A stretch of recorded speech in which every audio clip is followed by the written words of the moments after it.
maintenant, les frontières, malgré tout, elles existent. Et elles vont vous stopper.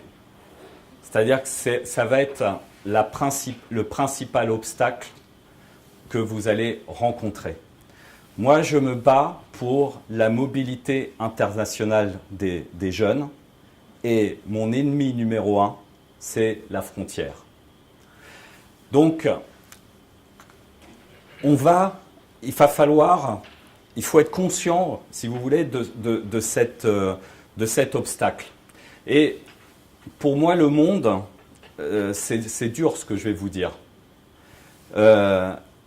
Au Moyen-Âge, vous aviez les serfs, ensuite vous aviez les bourgeois, et ensuite vous aviez les seigneurs.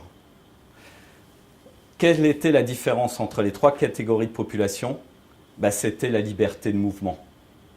Les serfs étaient attachés à leur seigneur, à la terre du seigneur. Ils ne pouvaient pas la quitter. Les bourgeois avaient plus de mobilité, les seigneurs étaient libres.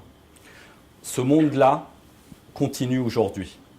Si vous avez un passeport d'un pays africain, si vous êtes avec un passeport du Bangladesh, voyez, vous prenez comme ça un certain nombre de pays qui sont la majorité sur notre planète, voyez, en termes de population.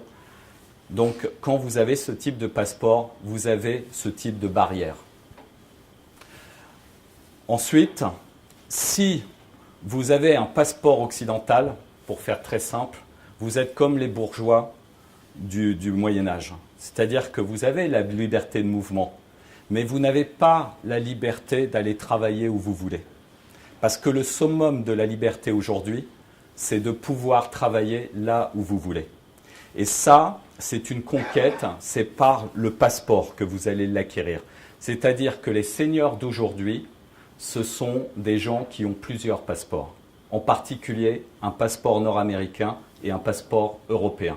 Si vous avez ces deux passeports-là, vous allez profiter de la mondialisation. Vous pouvez aller n'importe où, vous installer là où il y a des zones d'emploi. Vous voyez, vous avez une opportunité, un job dans la Silicon Valley, vous allez pouvoir y aller. Vous avez le Canada avec des zones où il y a 2 ou 3% de chômage, vous allez pouvoir y aller. Des zones d'Europe où il y a le plein emploi, vous allez pouvoir y aller. Vous êtes libre. Donc, le passeport, c'est la clé. Et c'est comme au Moyen-Âge, c'est quelque chose qui est héréditaire. Ça se transmet de père en fils, de mère en fille. Vous voyez ? C'est-à-dire que si vous avez les deux passeports, moi je suis avec un seul passeport, mais mes enfants sont des binationaux. Vous voyez ? Mais leurs enfants seront des binationaux.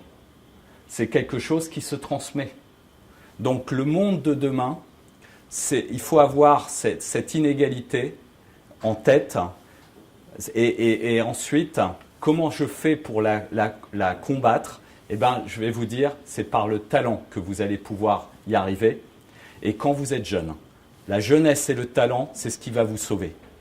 Et c'est avec ça que vous allez pouvoir mettre en place des stratégies pour pouvoir accéder à des nouveaux territoires, à des nouveaux espaces, à des nouveaux lieux. Mais c'est quand vous êtes jeune que vous pouvez le faire. Plus l'âge va aller, malheureusement, plus les frontières vont se refermer. Donc, profitez de votre jeunesse. Et je vais vous donner quelques stratégies à ce niveau-là. Donc, les frontières, elles sont faites pour être franchies. Donc, je vous ai mis deux cas. Vous connaissez certainement Elon Musk et Sergey Brin. Donc, Sergey Brin, fondateur de Google, donc cofondateur avec Larry Page de Google. Donc Sergey Brin, il vient de Russie. Voilà, il vient d'Union soviétique. Et chose extraordinaire qu'on sait peu, c'est qu'il est passé par la France, Sergey Brin. Donc malheureusement, notre pays n'a pas su le retenir. Et donc il est, voilà, il est passé par chez nous, il est passé par l'Autriche de mémoire et la France, et puis ensuite il est allé aux États-Unis. Mais il n'est pas du tout américain, et donc il a un parcours en termes d'immigration. Et puis Elon Musk, donc papa et maman donc d'Afrique du Sud et du Canada, c'est sa nationalité canadienne qui lui a permis d'accéder aux États-Unis. Ce qu'il faut que vous sachiez, c'est que un parcours qui est...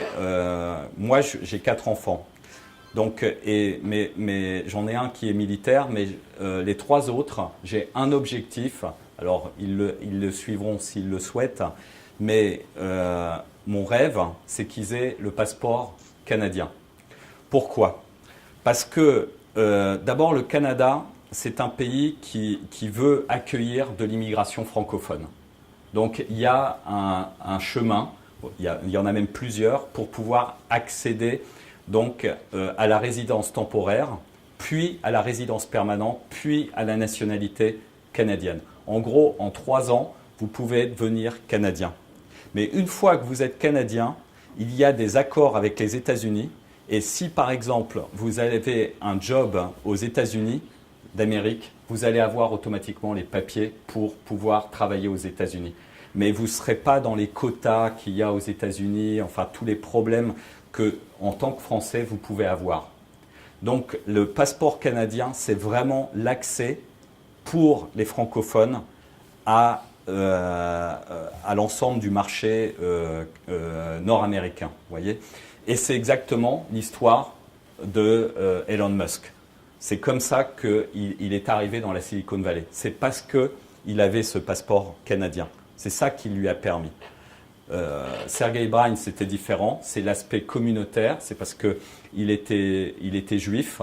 Et à l'époque, en Union soviétique, ils étaient vraiment, il y avait des problèmes pour eux. Et donc, il a bénéficié de dispositifs qui favorisent l'immigration des personnes qui sont, entre guillemets, persécutées. Et donc, c'est comme ça que sa famille a pu arriver donc, aux États-Unis. Donc, c'est un autre type de circuit. Cette image vous montre ce passeport canadien.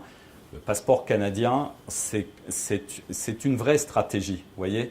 C'est-à-dire qu'aujourd'hui, pour moi, ça a autant de valeur qu'un diplôme d'avoir ce passeport. Vous savez que si vous arrivez en Alberta et que vous descendez du bus, je vous annonce que 30 minutes après, sauf si vous êtes vraiment très mauvais, vous avez du boulot. Donc, l'emploi là-bas, il y en a sans aucun problème. Le problème, c'est votre passeport, c'est vos papiers. Vous n'y avez pas accès en tant que Français. Donc, il y a une vraie stratégie de savoir comment je vais faire pour pouvoir être un citoyen du monde.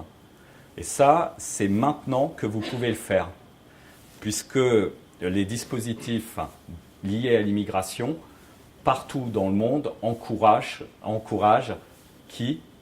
Les jeunes diplômés, les jeunes qui ont une éducation. Donc c'est à partir de là que vous allez pouvoir construire un parcours.